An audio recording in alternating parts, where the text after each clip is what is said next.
everyone joining us today. Thanks for tuning in to our water issues seminar today.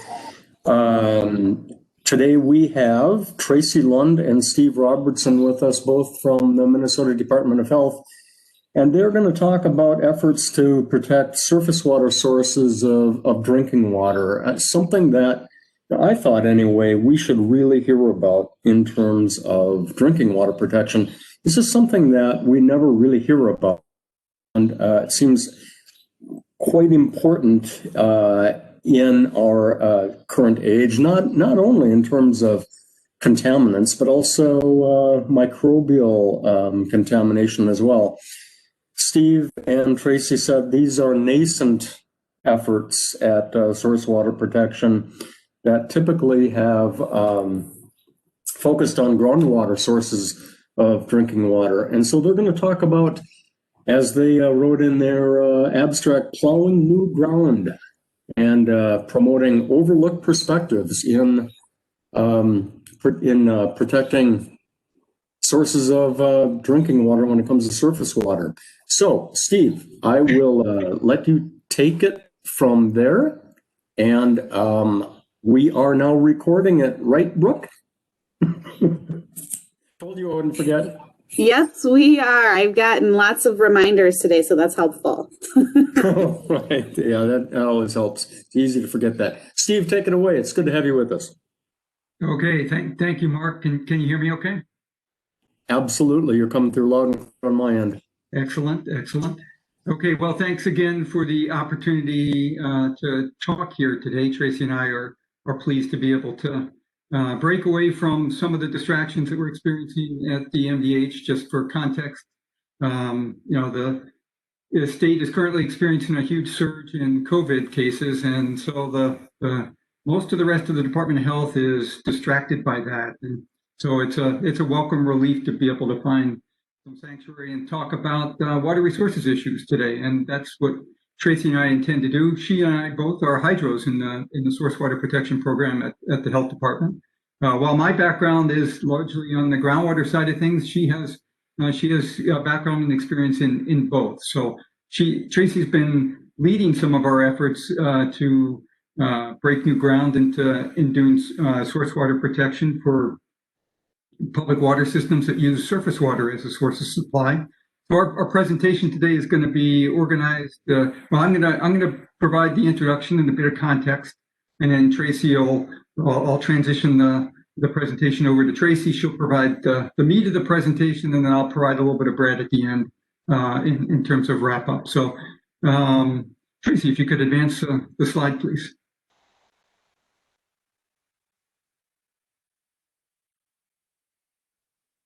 All right, so just to give you a general sense of what's coming, as I said, I'm going to talk a little bit about the background and context for source water protection work in general, and how that work has led us to launch some of our efforts on the surface water front. And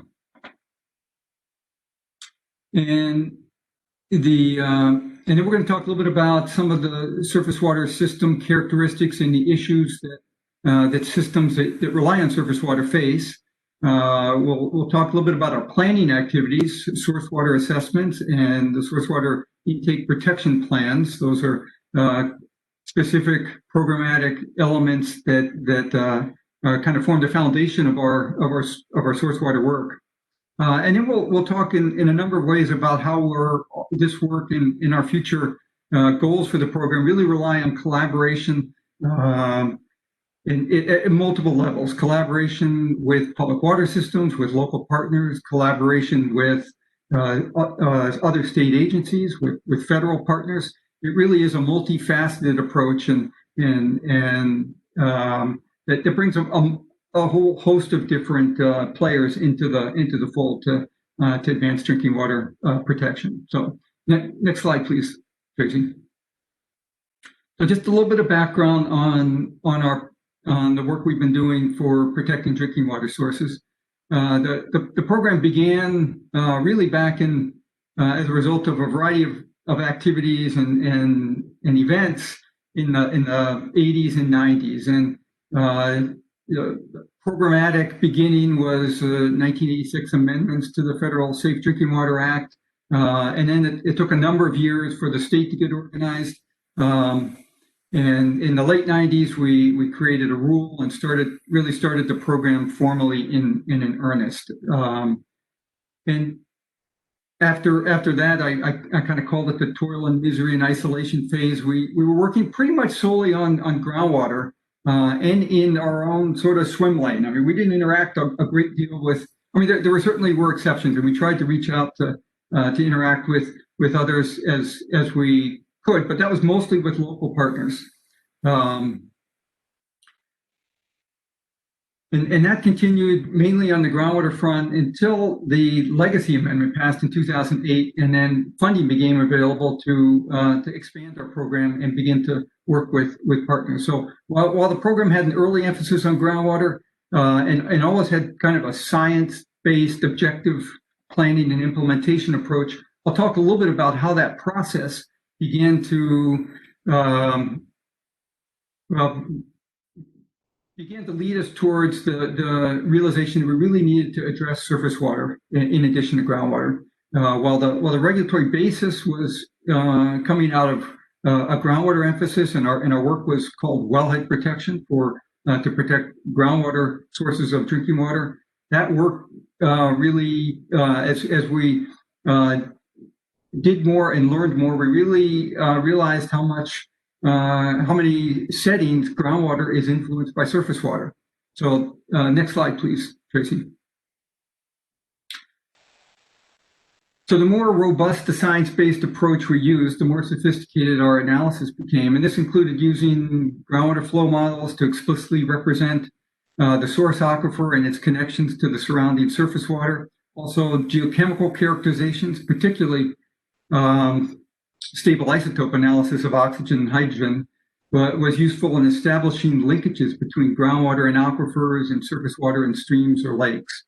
And increasingly, we began to recognize that there were many settings that were influenced by, many groundwater settings that were influenced by surface water. So this infographic is intended to show that to some degree. I mean, there are very deep wells in protected aquifers where there's very little exchange between the groundwater and surface water, at least on time frames that are meaningful relative to groundwater contamination.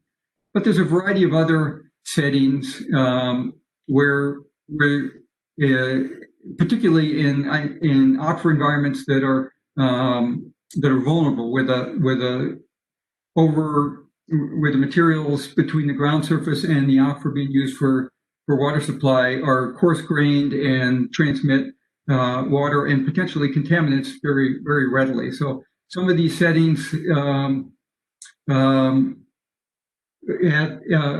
began to recognize had pretty ready exchange between groundwater and surface water. So anybody kind of familiar with the hydrologic cycle knows that this is, knows conceptually that there is lots of exchange between groundwater and surface water in the real world.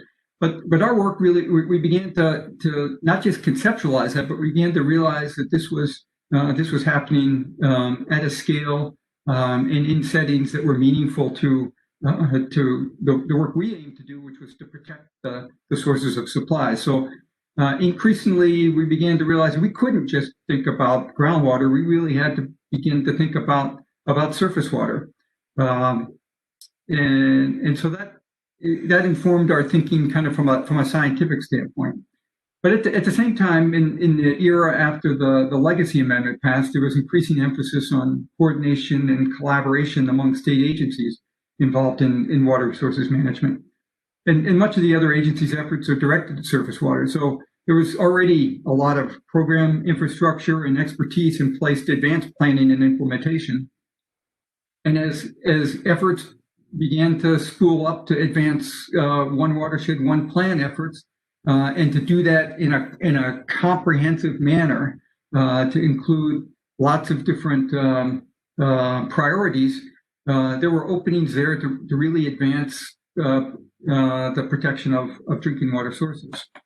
And at the same time, there were some pretty high-profile events that affected surface water. There was in 2014, there was a fairly high-profile spill of a coal cleaning compound, or methylcyclohexamethanol, that affected a whole host of water supply systems in West Virginia and then down the Ohio River basin.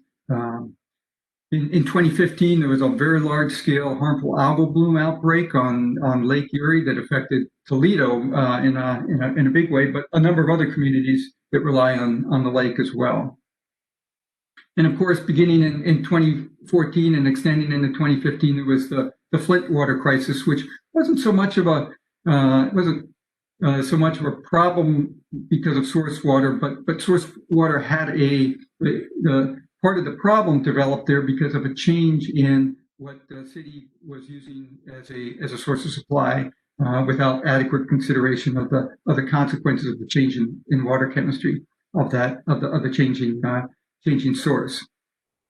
So all these things began to build momentum around our need to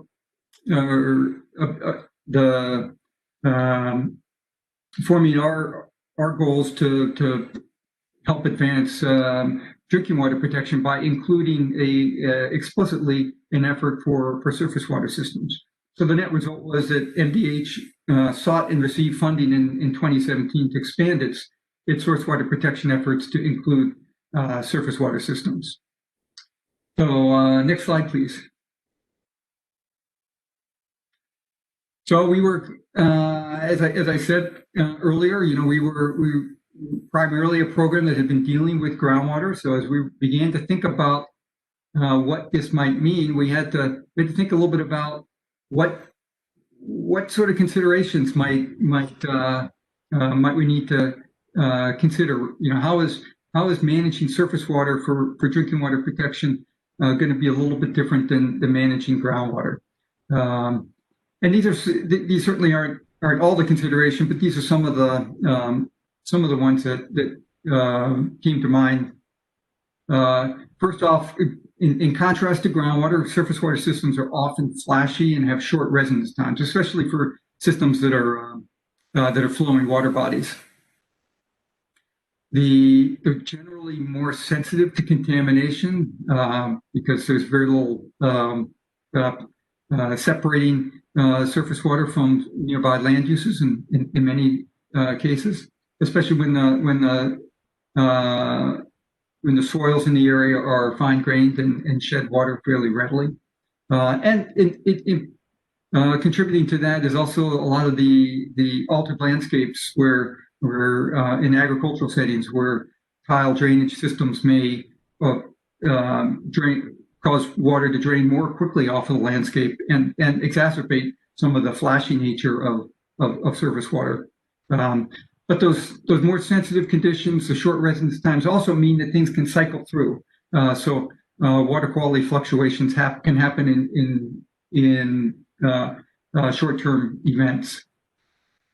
So some of the water quality conditions that we are concerned about may also be different. There are in contrast to groundwater and surface water, we have to worry about things like suspended loads and turbidity because those are things that are required to be removed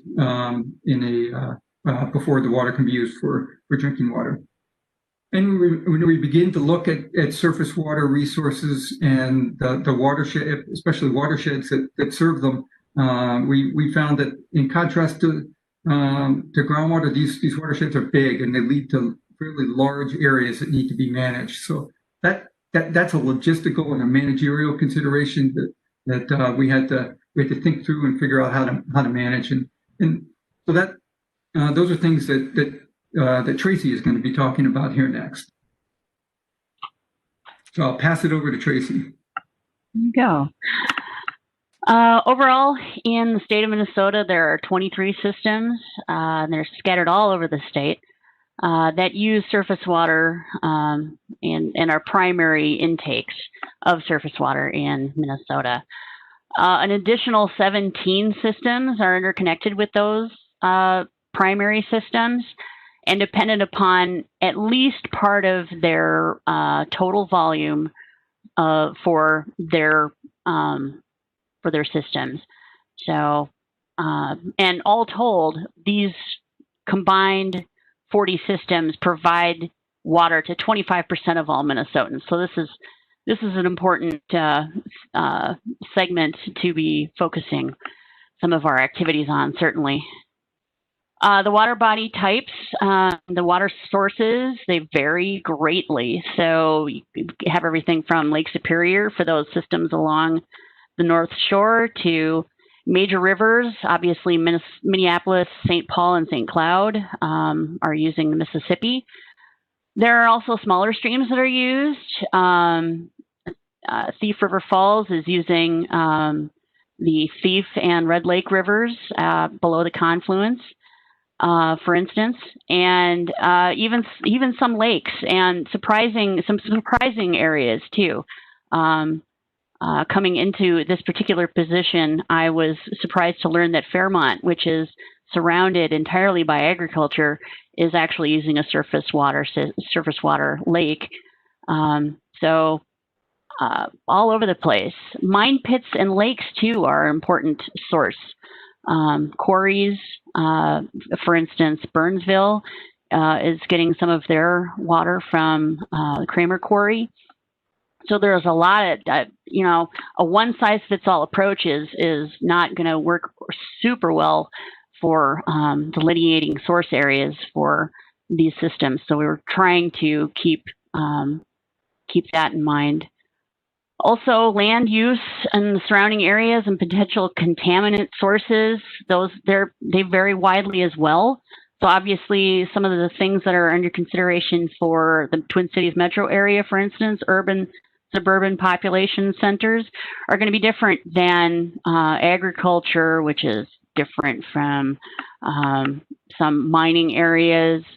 We're thinking about what damming might be, what issues might be coming up as far as dammed situations, industrial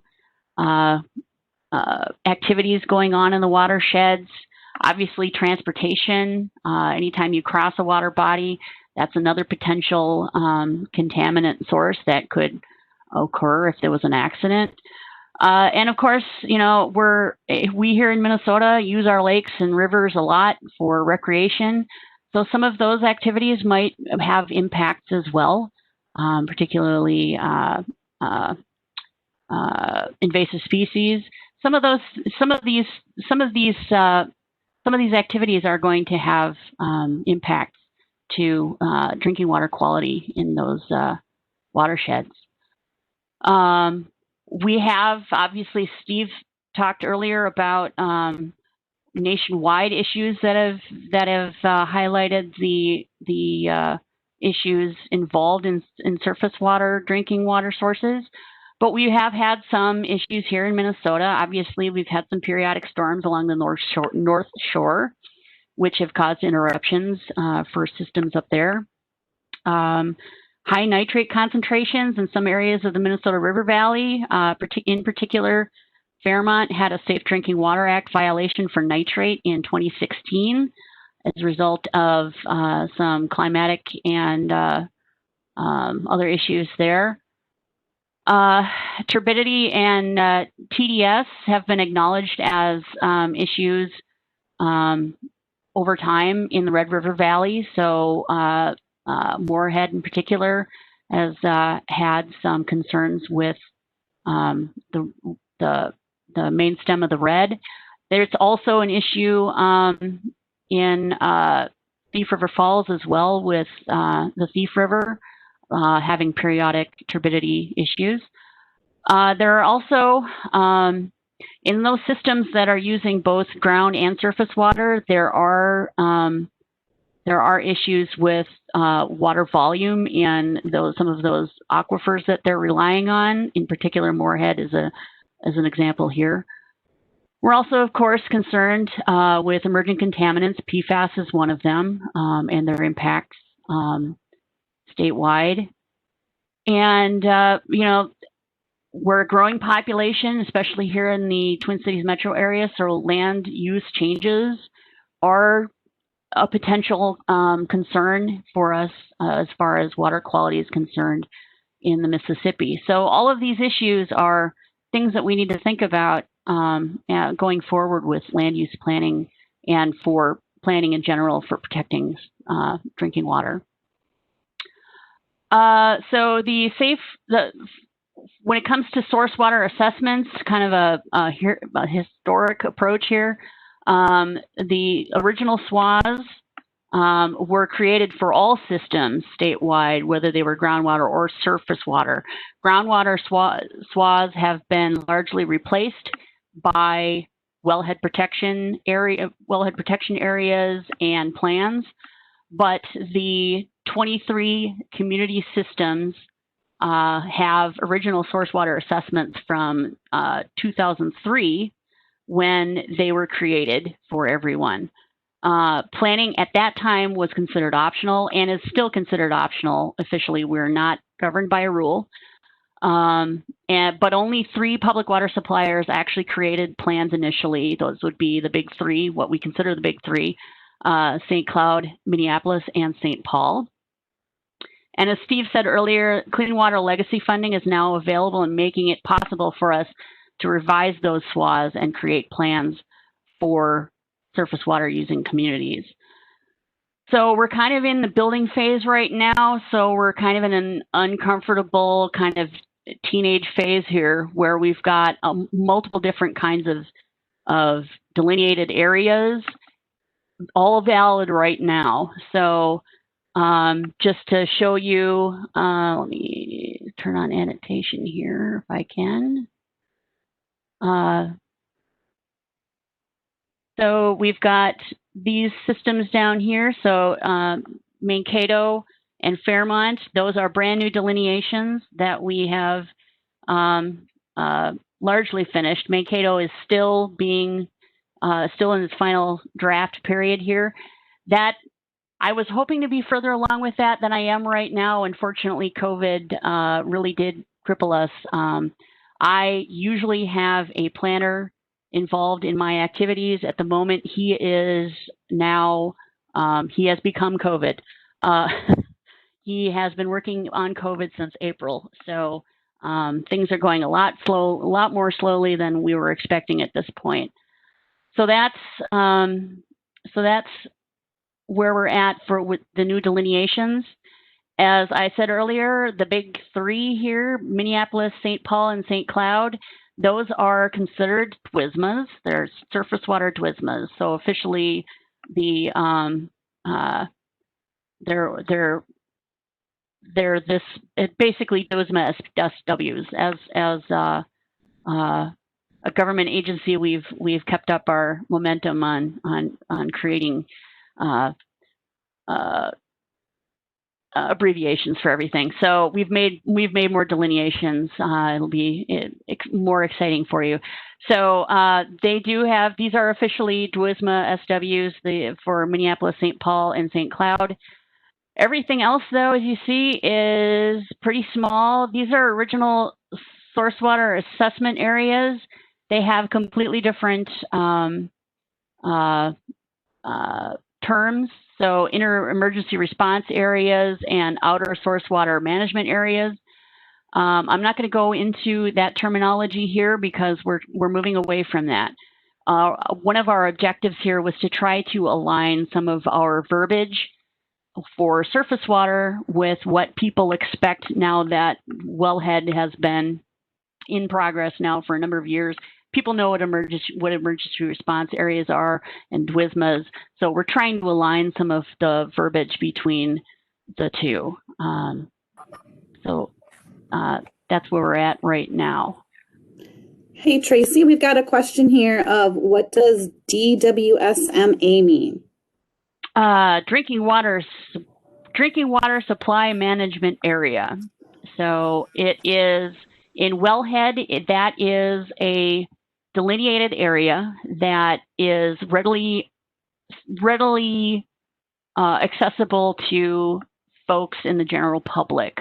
So when a wellhead protection area is created, you take what you have delineated from models and basically your conceptual model approaches. You take those areas that come out of the model output and create an area that people can readily see on the land surface, so they can determine, oh, I am now in the DWISMA. Oh, now I am outside of the DWISMA. It's a little bit different with how we're doing things for surface water, but the approach is essentially the same. People generally fairly readily can determine what their watershed is. So we are actually cutting those on a watershed level for surface water. So it's a slightly different deal. Those original delineations for the big three, for Minneapolis, St. Paul, and St. Cloud, were the DWISMAs were cut a little bit differently than we're going to be cutting this new generation and what we have to date. So with that, allow me to show you what, oops, how do I get rid of that now? There we go. Okay. Source water assessment areas. Fairmont was our first guinea pig, and that is there are a couple of different things to think about here. So this is a chain of lakes situation with several streams flowing into the lakes. It is at the top of the watershed, at the top of the Center Creek watershed, and it's at the top of the Blue Earth River watershed, essentially. So you see here the emergency response area, which is in red. That is the immediate catchment of the lake or lakes or mine pit or reservoir. We're using this particular type of delineation to delineate out mine pits and other lakes. So the immediate catchment ends up becoming the immediate emergency response area, so the ERA. So there's more alignment between surface and groundwater.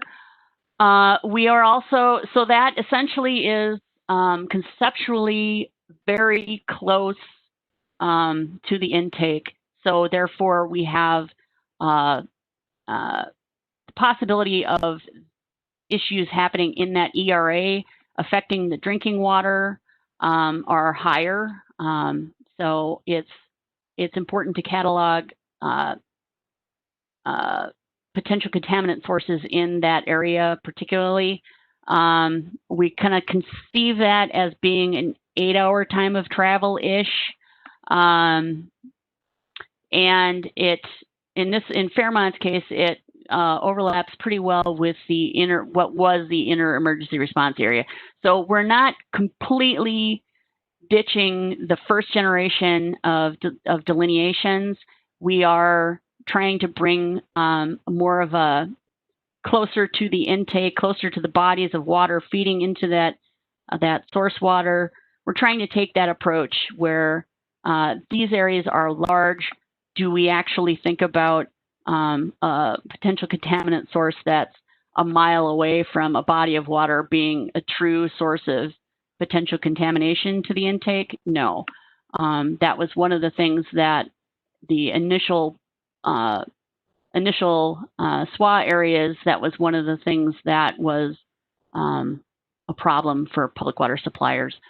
So we wanted to make sure that particularly the spill management area that you see here is outlined in blue is focusing on those water bodies that are upstream from the intake, where the intake is. And it's a buffered area. It's a 500-foot buffer, and it runs either 24-hour time of travel using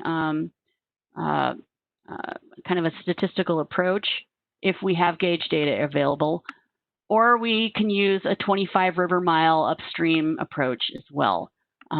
This was to try to give public water suppliers more of a heads up if there was a problem in that SMA, they've got a little bit of time to maybe fill up water towers to make sure that they have some time before they have to shut down intakes. The DWISMA SW then is cut as the HUC 12 that encompasses both the SMA and the ERA. So, and that is the case statewide, regardless of which DWISMA we're talking about. So in Fairmont's case, it's a fairly small area, but that's only because, like I said earlier, it's at the top of the watershed. I did see that somebody had a question. Let me see what I've got here. How did I arrive at a? Yep. How did I arrive at a 25 river mile distance? Well, that's roughly equivalent to that the original delineations for the SWAs did go some distance upriver, and it's that river mile distance is roughly 20 to 30 miles upstream. So we wanted to try, we didn't want to completely abandon our approaches from the original delineations, because those were very, they were locally done, very integral with the public water supplier. So there was a lot of local input on that. Also, it was a nice round number. So in many cases, when you do statistical analyses of this data, particularly, and I will show you with the next one, which is Mankato. 25 river miles upstream along the Minnesota is roughly just downstream, I believe, if I remember right, from New Ulm. And in this particular case, when we look at gauge data here, that 24-hour time of travel using field vector data is actually past the city of New Ulm's boundaries. So it's not a completely indefensible approach. So that would be for 25 river miles. That's kind of where we're coming at there. Mankato here, there's a lot of gauge data, so we were able to use that. Mostly USGS gauges, where we were able to calculate 8-hour times of travel. So the ERA in this particular case with a riverine system is a 1/4 mile buffer. There was another question. I will get to it in a moment. So that red outlined area would be the ERA for Mankato, and so that goes up the red, the Blue Earth, the Le Sueur, the Watonwan. Well, it doesn't hit the Watonwan. Sorry, that would be Minneopa Creek, and of course the Minnesota River. Now this is assuming, of course, and this has been pointed out in a number of different times. So the city of Mankato gets their water, a good portion of their water, I believe 60 to 70% of their water, is coming from 2 rainy wells that are alongside the Blue Earth and Minnesota rivers. So there is some thought about, okay, so what happens as we're getting that bank filtration? How does that slow the water down? When it comes to Mankato, this is one of our officially acknowledged groundwater under direct influence systems.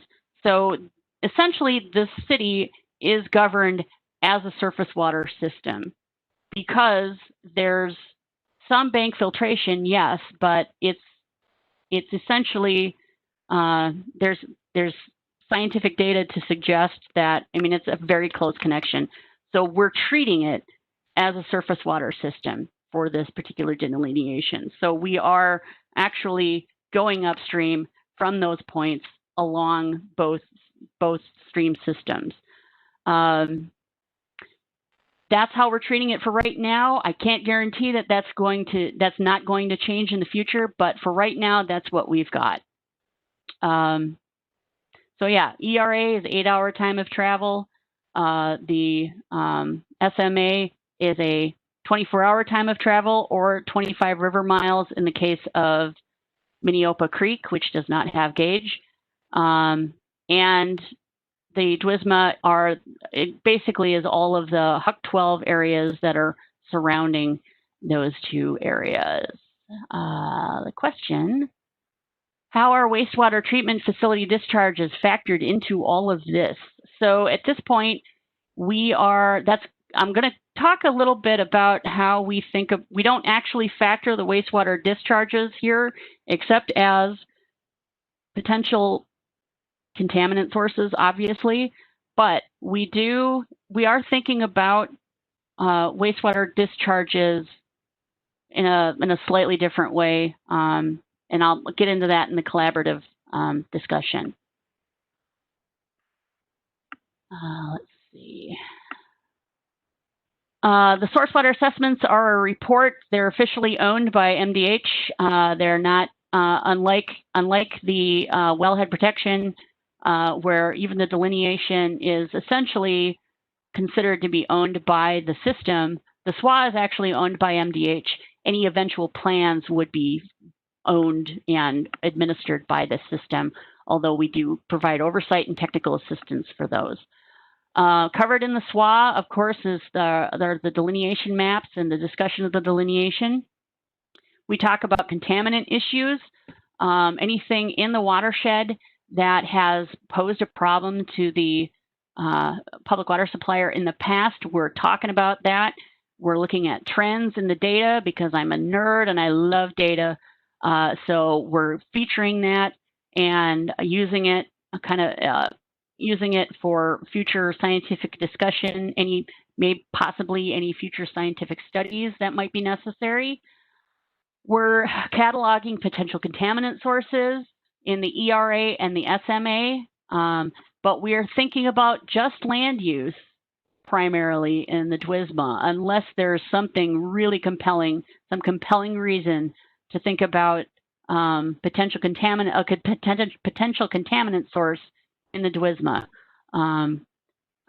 We may, in the end, just comment on the fact that there's a PCSI, another abbreviation, in the DWSMA, but we're not really focusing on that potential contaminant source in the DWSMA. It's just as a nebulous discussion. It's not so far in, it's hinted at in Mankato, not really discussed too much in Fairmont, but also hinted at there. I'm planning on incorporating more climate change impacts into these reports, just because, I mean, obviously our next targets are in the Red River Basin. That's going to be huge because there's either a massive drought going on or a big old flood. So it's important to be talking about those impacts, especially for them. So why not talk about it for everyone? And we're also cataloging recommendations for plan activities. So, and that's regardless of the plan. There are several different types of plans in these watersheds, so we're trying to catalog for them as well. The information can help document activities that the cities can do to either for themselves or with local partners to protect the source water body. We're highlighting activities that MDH can collaborate on, future scientific studies, for instance. And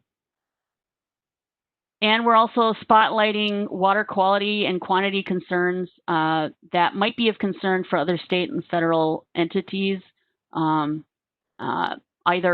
we're getting that information, I'm working closely with the DNR, or if we think that there might be something worth commenting on that maybe hasn't been to date focus for those other agencies, we're trying to comment on those as well. I'll talk, Catherine, in a little bit about data sources and such here. Let's see. The plans themselves are feed off of the SWA, so much like wellhead protection, where we have a delineation and then we have the plan. We've got the delineation, then we make the plan from the delineation. So it's equivalent to a wellhead protection plan in the eyes of MDH. It's intended to integrate with existing planning efforts. So we've made a point of trying not to duplicate efforts here.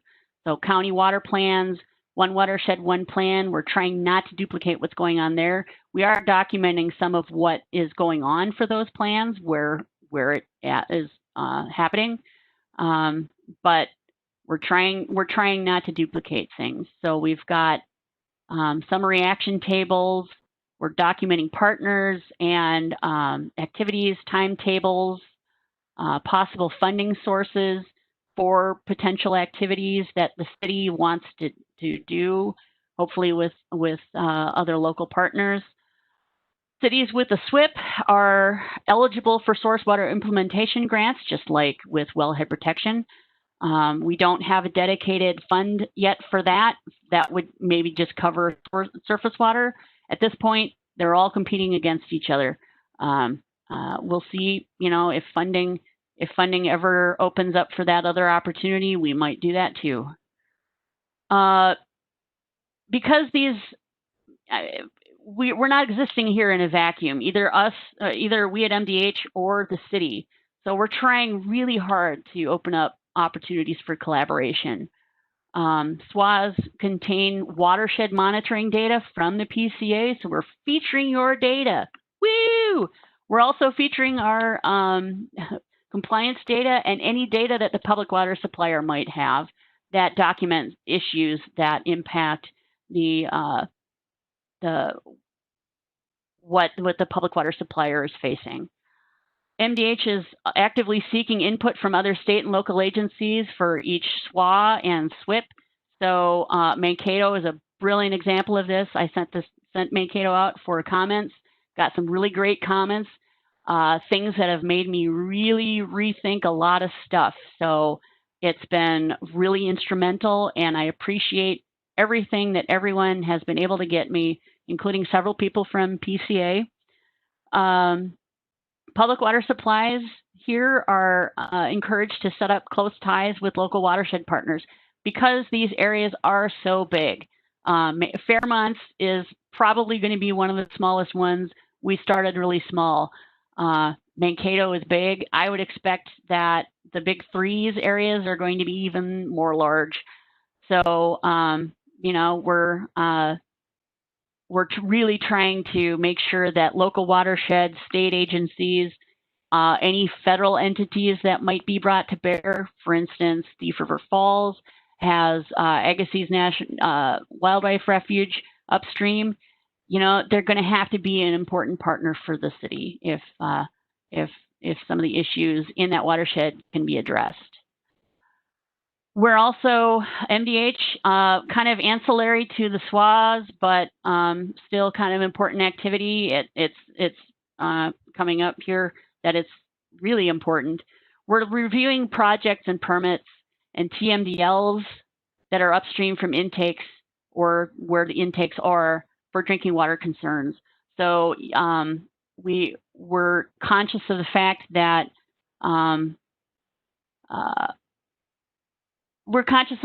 PCA has actual plans of attack for the number of different things that you're doing. We would like to be active partners with you. So if there's if you know that there's an intake downstream from something, we would like to talk to you about it. If there's something that's of deep concern for a public water supplier downstream, please consider asking us for input. We're completely open to providing input. I've already written, as the next point says, I've written background information in inserts for RAPs, and we haven't done any county water plans as of yet, but I would expect that to be happening. One watershed, one plan, we're creating inserts for that. We've also been a part of the state forestry plan document that I believe just went out, but I'm not sure about that one.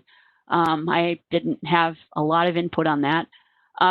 But we're trying to tie into as many different planning documents as we can because drinking water is so huge. We've also provided a lot of different presentations like this one for staff at state and local levels. I was just able to participate in the Northwest Northwest Minnesota workshop, focusing on drinking water and the issues that impact those 4 surface water systems in Northwest Minnesota. That was really exciting, kind of fun. Our goals are we're just trying to provide drinking water quality information to interested partners at the state and local levels. Just focusing on drinking water for surface water sources. We'd like to facilitate discussions on how best to both protect water bodies for ecosystems and for drinking water and public health. I don't see my job as fundamentally all that different from what folks at PCA do. We're all working for some of the same goals. And with that, I think Steve is up to bat here for the rest of the presentation. Okay, thanks, Tracy. So some of the things that Tracy talked about were the ways in which we're collaborating on the project scale to integrate some of the work that Tracy and some of the people she works with have been doing to integrate the interests of public water systems into some of the local planning and other program efforts at the scale that might be meaningful for an individual public water system. But at a broader, more programmatic level, some of you guys have been involved with us to help advance efforts to align the Safe Drinking Water Act and Clean Water Act regulatory activities and authorities. So, one of the things that we've recognized is that the Safe Drinking Water Act is the regulatory scope of that is around the built and engineered environment of the public water system up to the consumer tap. And that doesn't really include any of the natural landscape that's upstream of a well or an intake, and so we don't really have any of our work that happens in that arena is going to be voluntary and not of a regulatory nature.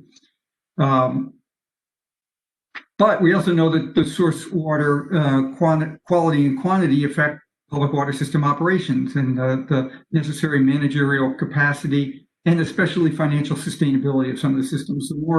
The more work that systems have to do in order to manage source water and handle it in a way and treat it so that it's acceptable for drinking water use, the more cost and effort is required. And so one of the aims really of source water protection is to try to minimize the amount of cost and effort that public water systems have to put into adjusting their source water.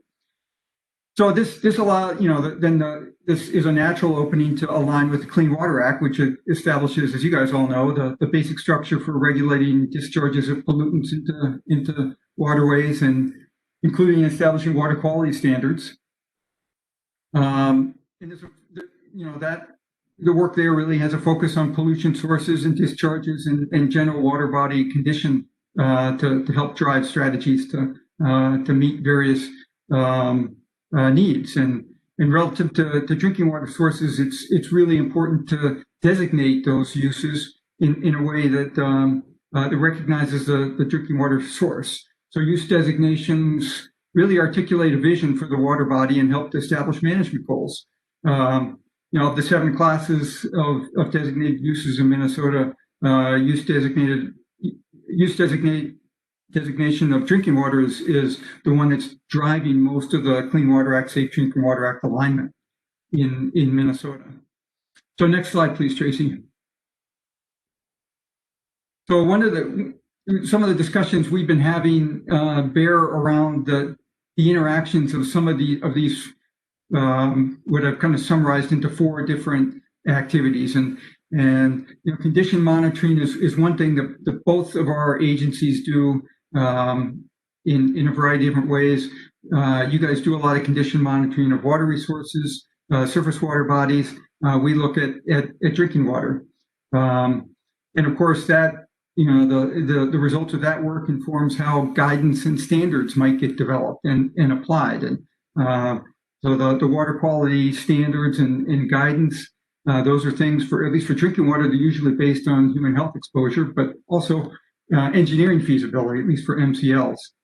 And that kind of information helps to inform monitoring and acceptable pollutant loading, and what might be required in terms of treatment and drinking water delivery to consumers.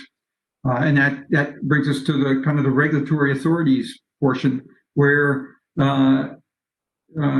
Safe Drinking Water Act authorities allow us to control what water quality standards need to be met for drinking water. And likewise, Clean Water Act authorities allow PCA to regulate and permit discharges into surface water bodies. So one thing of note there is that the only things that we can really apply from a water quality standpoint are things that are regulated, for which we have MCLs. When we cannot regulate on water quality standards for compounds, and there's a whole host of unregulated contaminants these days that don't have MCLs. So we don't have a means of controlling that readily through the Safe Drinking Water Act. And then there's the whole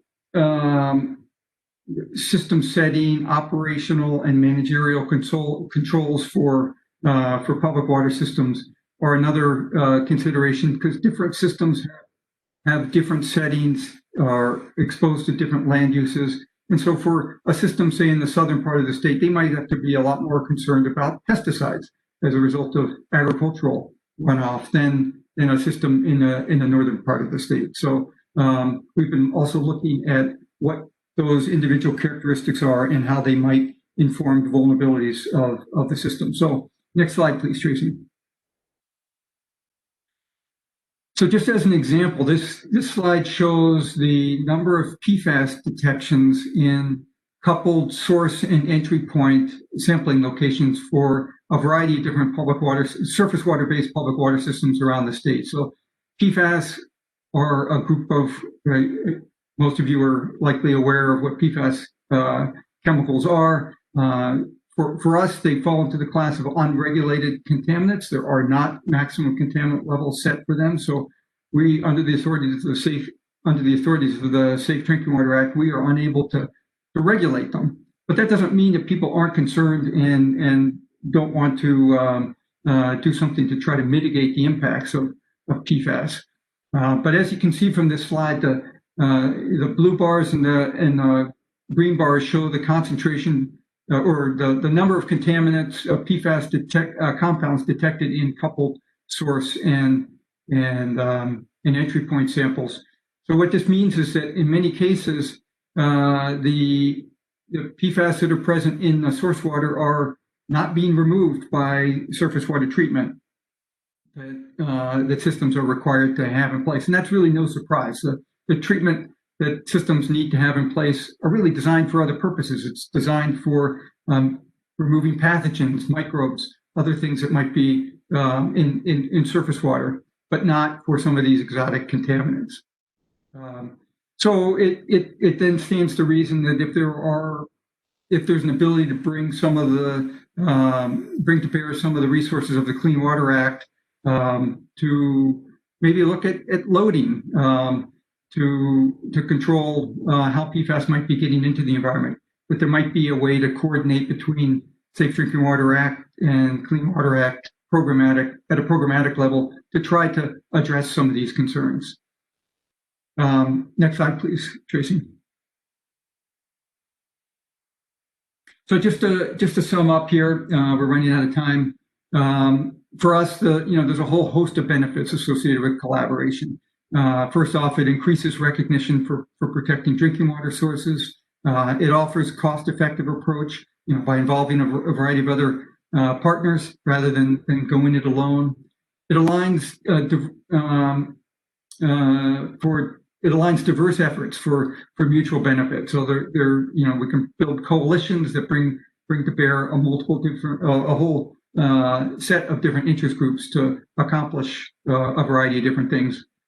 And it's a voluntary approach that leverages state and federal programs. So all of these things kind of help us to advance drinking water protection in the surface water environment. So we're looking forward to, as Tracy said, to working collaboratively with you in the future. I'm sure there's a lot of things that you can suggest that would help us to do our work in a better way.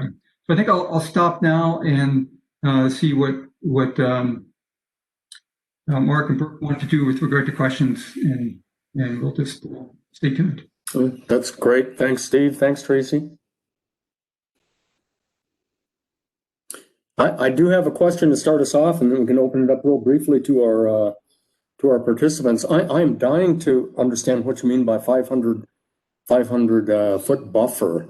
I imagine that a lot of what you are dealing with is agricultural activities to, with an eye on agricultural activities out there to protect sources of drinking water. And what is it that you mean by a 500-foot buffer? And maybe you could just talk a little bit more about that. Okay, so that is a 500-foot buffer from either a midpoint of a mid-line of a stream or a shoreline. It's essentially in that area we're talking point sources. We are not talking non-point issues, although we do discuss non-point issues in the land use section in that spill management area. But that spill management area is an area where, much like the ERA, we're talking about point sources. So agricultural, you might, if there happened to be a tank that had agricultural chemicals in that buffered zone, then yes, we would be talking about some agricultural input, potential contaminant source input right there. When it comes to agricultural non-point issues, that's being discussed in the DWISMA. So the larger Huck 12 area, we're talking about overall how much agriculture or how much forestry might be happening in that Huck 12 area. So just to kind of hopefully better clarify that for you. I don't know if that takes care of it for you. Yeah. Thanks for the clarification on it, Tracy. And then we've got several questions in the chat. I know, Tracy, that you addressed some of them as you were going. So I know the 25-mile one you answered. Did you get to Bill's question about how our wastewater treatment facilities discharges factored into all of this? Yeah, I think so. Yes. So basically, we are thinking about wastewater treatment facilities. We're treating them as point sources, just because they are. There's a pipe right there. So we are thinking about those as potential contaminant sources. Let's see. I think I addressed the data sources for contaminant trends and issues.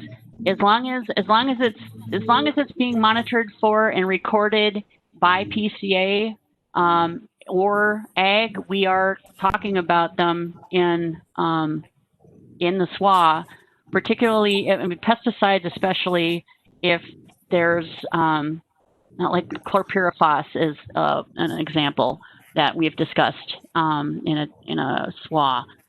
Let me see here. What else? Steve Weiss asks if we're working on rulemaking or changes to old rules. I think I will toss that to Steve because there are no rules for surface water. That's all a voluntary program at this point. The SWAs we are doing because we're just trying to update them. But when it comes to plans, they're essentially voluntary. Everybody's interested, but they're essentially voluntary. But for wellhead, do you want to comment on that, Steve? Sure. Well, Tracy covered the bulk of it. I mean, our authority for doing source water protection work really it derives from the Groundwater Protection Act. So it's really in terms of rulemaking, we have a wellhead protection rule. We're working to revise that, but it doesn't. From a scope standpoint, it doesn't include the work we're doing in surface water because we don't have authorities to do that. So as Tracy indicated, our efforts are primarily voluntary at this point. We don't anticipate seeking authority to develop rules on this, at least at the current time. And that's mainly because, as Tracy indicated, we're getting a fair amount of cooperation and interest from local public water suppliers. Let's see. Non-community surface water sources, are there plans for those? Not at this point. And the goal after we get the community systems done would be, I think, this might be conjecture, but I think the plan is then to take care of those non-community surface water sources as well. There are a number of them. They're more than, I don't remember the number off the top of my head, but they're definitely more than 23. And they're pretty much all isolated up in the Arrowhead area. They tend to be, there are some mines, but it's primarily just resorts. So, yeah, so they're on the radar, but they're pretty far out at this point. And yes, PCA is working on revisions to the Class 1 standards. We've been in discussion, several discussions. I've participated in several discussions. I'm assuming Steve has with several more. But I know I know that that's a thing. So it's another great way to hopefully align what we're doing at MDH with what y'all are doing at PCA.